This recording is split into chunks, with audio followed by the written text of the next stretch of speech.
Com a graça de Deus, damos início.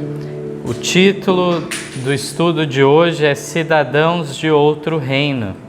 E continuaremos a falar sobre o tema que falamos semana passada. Eu trouxe aqui para os irmãos falando que o estudo era baseado neste livro, Que Falem os Primeiros Cristãos, da editora Literatura Monte Sião do Brasil. O autor é o David Berkot. Aqueles que ainda não conferiram esse estudo, está disponível em nosso canal. E foi um estudo sobre aqueles primeiros séculos lá, século II, século III da era cristã, onde temos esses primeiros cristãos, eles dando todo o seu testemunho, selando inclusive com a própria morte. E vemos pelo exemplo dele, o exemplo deixado por esses cristãos, que dentre aquela série das 7 igrejas que temos em Apocalipse, eles estavam na segunda igreja, igreja de Esmirna, a qual não havia nenhuma reprovação para eles, mas apenas elogios em relação a este povo de Deus dessa época, que em meia perseguição mostraram então toda a sua fidelidade. E eu gostaria de abrir esse tema trazendo 3 marcas distintivas da igreja primitiva. O primeiro texto bíblico vamos ler em João, no capítulo 15, os versos 18 e 19. Vale a pena nós destacarmos aqui 3 marcas muito patentes na história. Nós encontramos a igreja de Esmirna. Lá o próprio testemunho de Cristo diz que eles eram pobres, mas tu és rico ao mesmo tempo, é dito. Muito diferente de Laodiceia, o último período da igreja, onde encontramos uma classe de professos crentes que se consideram ricos e, no entanto, são pobres, miseráveis. Então estamos falando de maneira espiritual, é claro. E encontramos então naquele povo uma riqueza espiritual muito grande, naqueles primeiros cristãos que nos deixam esse exemplo para seguirmos. Então João capítulo 15, versos 18 e 19. Se o mundo vos odeia, sabei que primeiro do que a vós me odiou a mim. Se vós fosseis do mundo, o mundo amaria o que era seu. Mas porque não sois do mundo, antes eu vos escolhi do mundo, por isso é que o mundo vos odeia. Então, nesse texto, encontramos a necessidade de separação do mundo que ocorre por parte dos cristãos. Eles não participam dos mesmos hábitos, das mesmas práticas que o mundo muitas vezes considera comum, normal, mas deve seguir por um outro caminho. E por isso, então, o mundo odeia aos crentes. Vamos agora em 1 João, no capítulo 2, os versos 3 a 6. 1 João, capítulo 2, 3 a 6, nos traz um outro aspecto relacionado a esse, muito importante. O que nos implica, então, nesse ódio do mundo pelos crentes? Justamente a obediência aos mandamentos de Deus, tal como está aqui. E nisso sabemos que o conhecemos, se guardamos os seus mandamentos. Aquele que diz, eu conheço, e não guarda os seus mandamentos, é mentiroso, e nele não está a verdade. Mas qualquer que guarda a sua palavra, o amor de Deus está nele, verdadeiramente aperfeiçoado. Nisso conhecemos que estamos nele. Aquele que diz que está nele, também deve andar como ele andou. Portanto, o verdadeiro conhecimento de Deus, não basta um conhecer teórico, mas com uma prática correspondente. Isso só pode ocorrer com a obediência aos 10 mandamentos, à lei de Deus, à lei moral do nosso Senhor. A próxima marca está em João, no capítulo 13. João 13, versos 34 e 35. A primeira marca da igreja primitiva, a igreja apostólica e da geração seguinte aos apóstolos, nós vimos que é a separação do mundo que eles tinham. E essa separação ocorre por consequência da guarda da lei. E agora a segunda marca que se encontra aqui neste texto diz assim: um novo mandamento vos dou, que vos ameis uns aos outros, como eu vos amei a vós, que também vós uns aos outros vos ameis. Nisto todos conhecerão que sois meus discípulos, se vos amardes uns aos outros. Sabemos bem que os 10 mandamentos podem ser resumidos na primeira tábua, os 4 primeiros mandamentos, trazendo o amor a Deus que devemos prestar, o amor sobre todas as coisas, de todo o coração, de todo entendimento. Por outro lado, também temos na segunda tábua os outros 6 mandamentos restantes, que nos trazem justamente o amor ao nosso semelhante, ao nosso próximo, o amor como a si mesmo. Esse amor incondicional, aqueles cristãos demonstravam de maneira maravilhosa. João 14, versos 1 e o verso 21 nos falam sobre a terceira marca deles. Não se turbe o vosso coração, credes em Deus, crede também em mim. O verso 21, aquele que tem os meus mandamentos e os guarda, esse é o que me ama, e aquele que me ama será amado de meu Pai, e eu o amarei e me manifestarei a ele. E aqui nós encontramos nessa parte em relação justamente a não turbar o coração diante das dificuldades, das provações, mas ter confiança em Deus é algo então que eles demonstravam dia a dia, como nós vamos ver um pouco alguns relatos trazidos pela história para cada um de nós, para meditarmos então. Gostaria então agora de trazer alguns aspectos históricos que vemos aqui neste relato. Um relato de um autor desconhecido que escreveu no ano de 130 depois de Cristo, na obra Epístola a Diogneto, no capítulo 5, diz assim sobre os cristãos, que eles vivem em seus próprios países como se fossem meros visitantes. Passam seus dias na terra, mas na verdade são cidadãos do céu. Obedecem às leis prescritas, mas ao mesmo tempo as sobrepujam com seu estilo de vida. Possuem quase nada, mas têm abundância de tudo. São humilhados, mas em sua humilhação são exaltados. E aqueles que os odeiam são incapazes de explicar a razão de tanto ódio.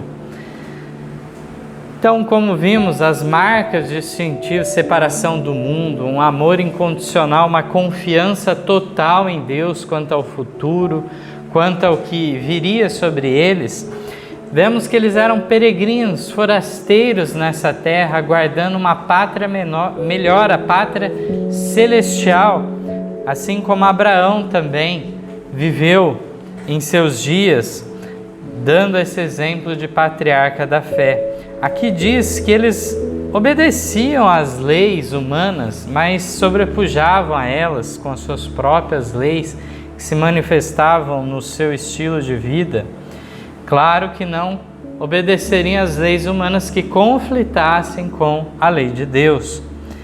Eles eram humilhados, mas em sua humilhação eram exaltados. E aqui diz ainda que aqueles que os odeiam são incapazes de explicar a razão de tanto ódio. Era um ódio sobrenatural, fora do comum. Por que manifestar aqueles que nada faziam de maneira a retrucar aquilo, de reagir, agredir, usar a violência? Eles nunca utilizavam esse método.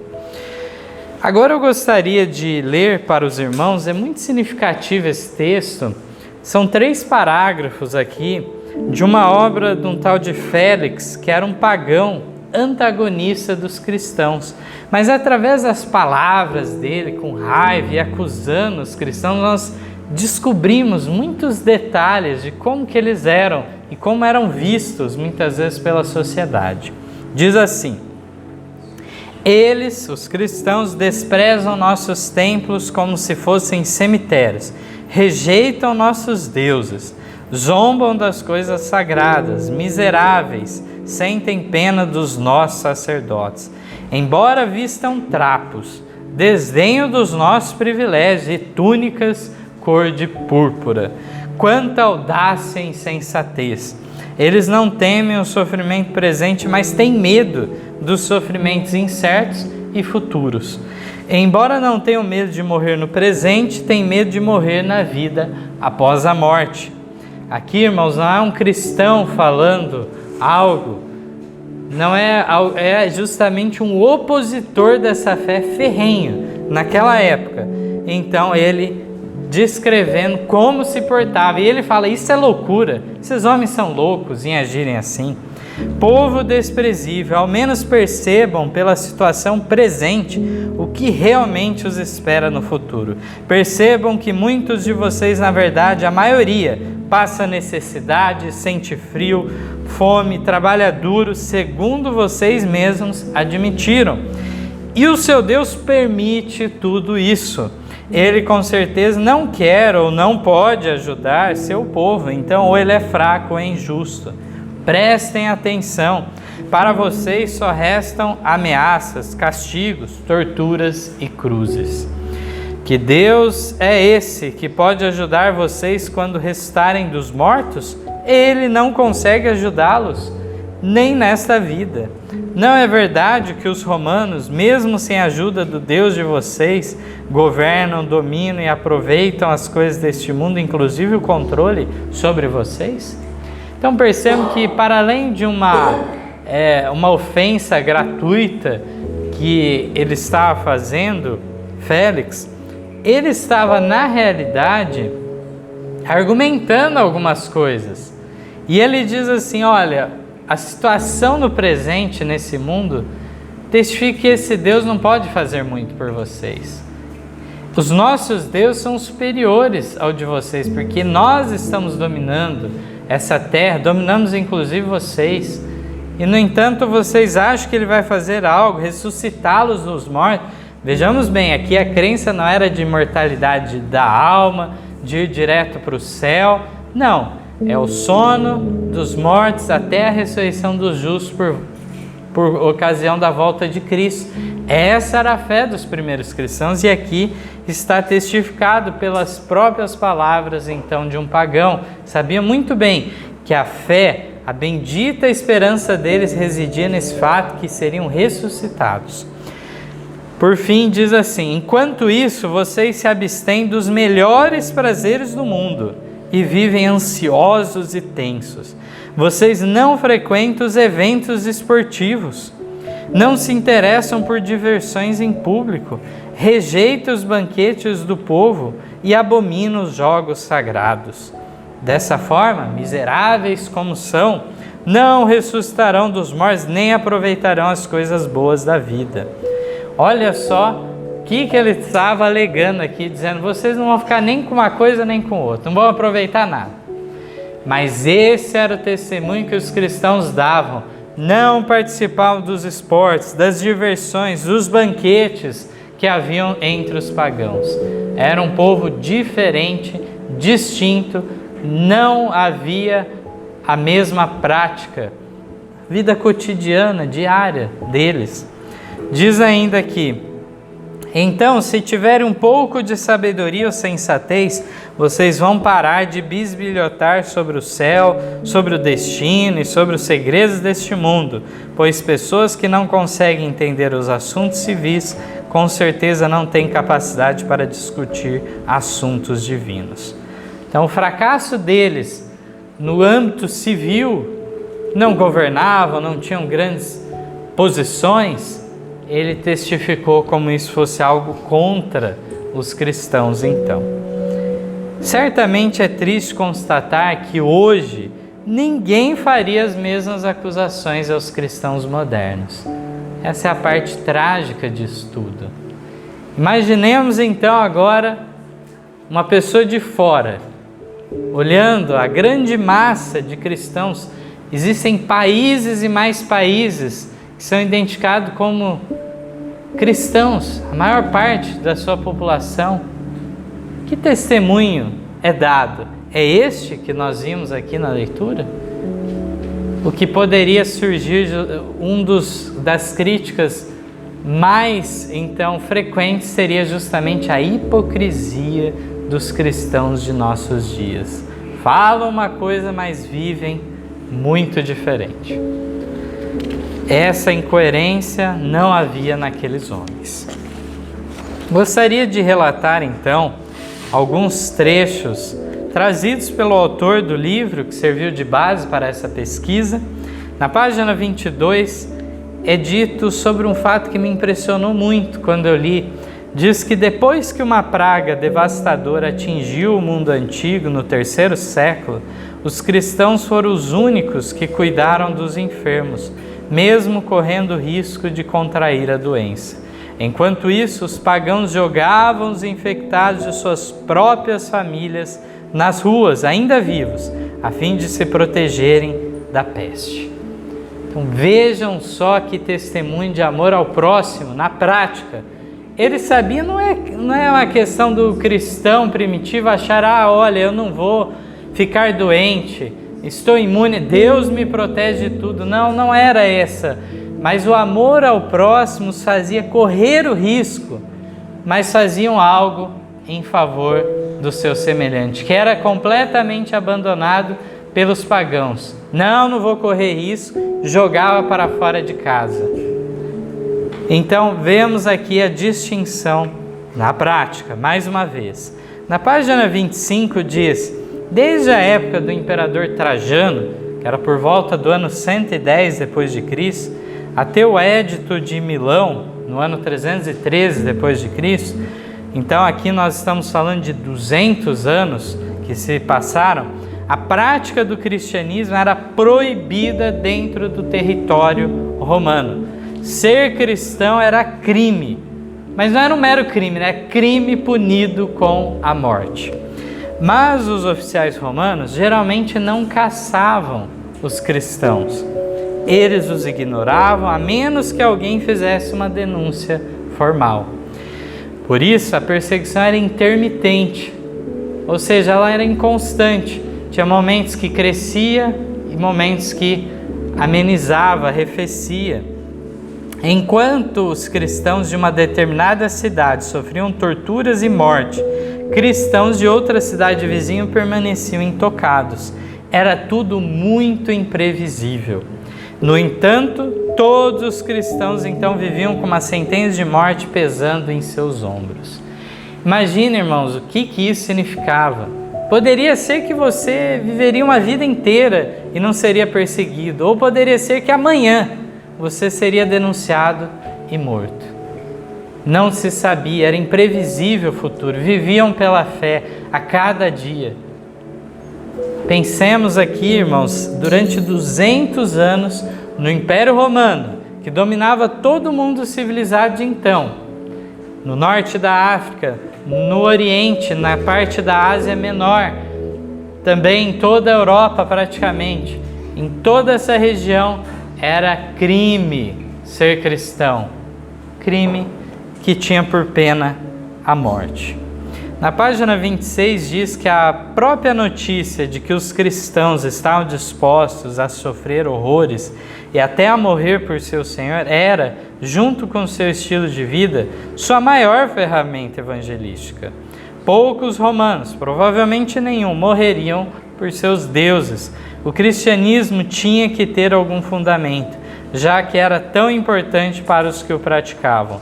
Na verdade, a palavra grega para testemunha é mártir. Então é interessante pensarmos aquela palavra de Tertuliano que já vimos lá, vários escritores, que escreveram naqueles primeiros séculos, entre eles Tertuliano, que cunhou aquela frase: O sangue dos mártires é como semente.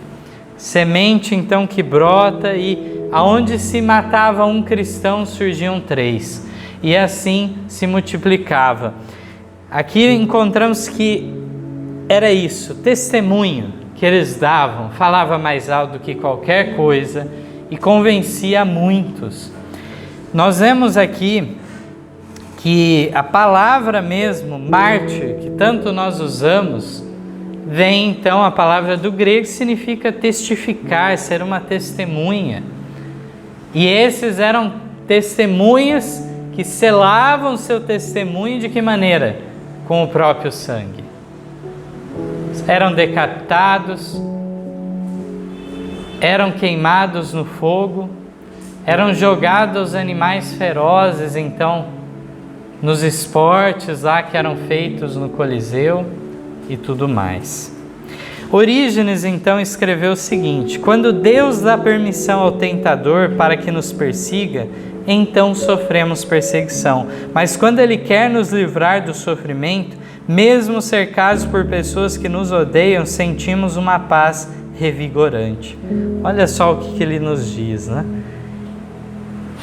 Mesmo cercado por pessoas que nos odeiam, muitas vezes Deus nos livra e nos deixa em paz, em meio à tempestade, uma paz interior, de espírito. Confiamos na proteção daquele que disse: tende bom ânimo, pois eu venci o mundo. João 16:13. E Ele realmente venceu o mundo. Assim o mundo só prevalece enquanto Ele assim o permite, pois Ele recebeu o poder do Pai para vencer o mundo. É através da vitória dele que temos coragem. Então, mesmo que Ele venha desejar que soframos e lutemos por nossa fé, que seja feita a sua vontade. Pois diremos aos nossos inimigos: posso todas as coisas em Jesus Cristo, que me fortalece. Filipenses 4:13. É maravilhoso nós sabermos um pouco desses homens do passado, homens e mulheres, crianças, jovens. Dificilmente havia um cristão então que negasse a sua fé. Era muito raro um caso desse. Poderia haver. E nós vemos então nessa experiência trazida por eles, correspondente à igreja de Esmirna, como nós falamos e estudamos sábado passado sobre eles, uma igreja a qual o testemunho de Cristo achou por bem não relatar nenhuma reprovação. Mas, tal como estudamos semana passada, não quero aqui ser repetitivo, mas enfatizar esse ponto para cada um de nós meditarmos. No período seguinte, terceira igreja, igreja de Pérgamo, há muitas reprovações. É justamente o período de paz, de tranquilidade, de liberdade. E nesse período, então, fracassaram. Existem algumas estatísticas aproximadas sobre a quantidade que seria de cristãos nesse período. Então, nós vemos que o Império Romano dominava por muitos povos e vários eram considerados cidadãos romanos. E dentre estes, para termos uma noção então do sucesso do evangelismo deles, então meditemos aqui o seguinte fato: até o ano 70 de nossa era, os apóstolos chegaram a evangelizar todo o mundo conhecido de então. Em poucas décadas, os apóstolos evangelizaram todo o mundo de então. Isso cada vez foi mais crescendo, os mártires e tudo mais, a igreja em meio às dificuldades. E não havia aquele crente infiel, seria muito raro, porque aquele que não era honesto, sincero, ele não se uniria à igreja. E nesse período, então, se estima que mais ou menos 1 em cada 10 romanos, cidadãos romanos, como nós falamos, espalhados pelo 1 a cada 10 era cristão. Então essa é uma porcentagem muito grande, se nós pensarmos. E aí, no entanto, olha como o sucesso ele é relativo, não é meramente quantidade, mas como nós estávamos falando de qualidade também nisso tudo. Nós encontramos aí 1 a cada 10, era um sucesso tremendo evangelístico que eles conseguiram. E daquele 1 a cada 10 era o quê? 99% fiel. Mas então no próximo período, Constantino agora, o imperador romano, se converte ao cristianismo, supostamente convertido, e agora começam os benesses estatais em favor da igreja. Ele queria até pagar os bispos e tudo mais. Nós destruímos muitas das suas igrejas, dos seus salões de reunião. Vamos edificar grandes igrejas agora para, então, recompensá-los. Então, por toda a perseguição do passado, nós vamos ajudá-los agora. Daqui a pouco, mais adiante na história, se nós formos ler, o cristianismo virou a religião oficial do Império Romano. Começou-se até perseguição agora quem não fosse cristão. Quem não fosse cristão estava errado agora dentro do Império Romano. Essa inversão foi algo positivo? De modo nenhum. Mas agora 9 em cada 10 romanos era cristão. Imagina como cresceu a igreja. 9 em cada 10. Mas agora a qualidade foi lá para baixo. Eram pessoas então, tinham sido batizadas, mas continuavam batizados mundanos. Pessoas que não tinham convicção daquilo, mas por vantagens terrenas tomaram posição ao lado do cristianismo. Possamos então meditar, nós que vivemos em mais um período de liberdade, possamos nos despertar, nos estimularmos como igreja uns aos outros às boas obras, sabendo que Deus quer um povo preparado para estar em pé na última grande crise que virá sobre este mundo. E possamos então, mais uma vez, levar a mensagem ao mundo todo. Amém.